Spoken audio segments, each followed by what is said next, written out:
here on the other side of the river from the electrical substation. There's another power line cut, bisecting this small forest.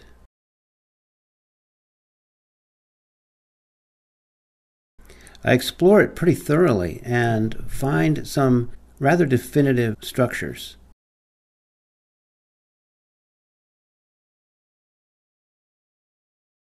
But for some reason, they are a whole lot less concentrated than on the other side of the river. I think we can assume that their designers do spend time here occasionally.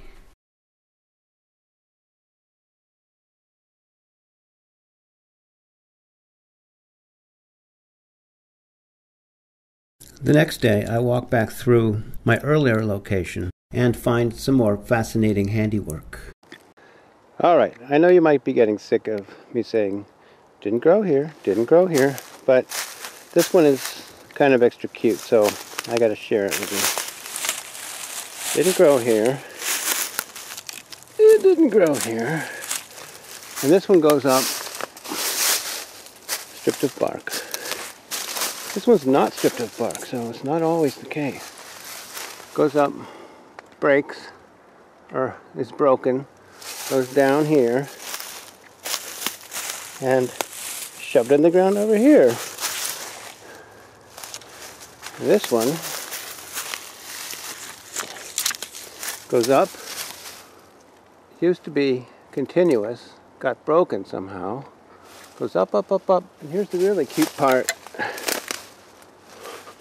It goes up, up, up, up, see, up, and then it like winds its way through those two branches. It just snakes its way up there, even though it never did grow here, so it's not as though it gradually, like a vine, found its way. This one was originally stripped from some tree. Now it's upside down, coming down, poking into the ground. This one didn't grow here. And they weave up through.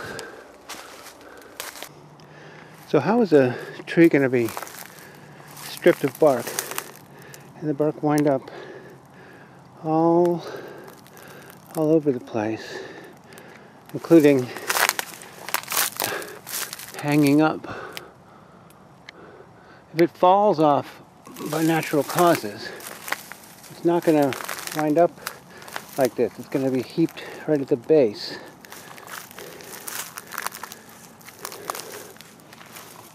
I think they just enjoy stripping it, just like we would, and we do.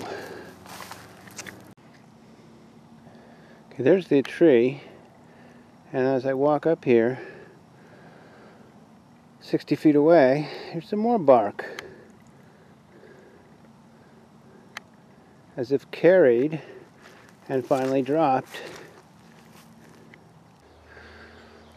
Okay, so this is an easy one to explain as a natural occurrence at first, because this seems to have broken off from there.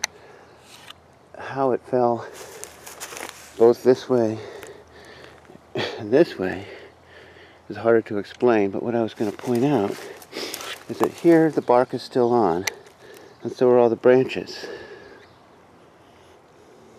See? All the branches. And here, much of the bark, on the top side anyway, has been stripped off, and there are no branches. So if this were just a natural process of bark falling off from rot or sloughing off and other animals nibbling off the branches, why would the one hanging in the air experience this process, but not the one easily accessible on the ground?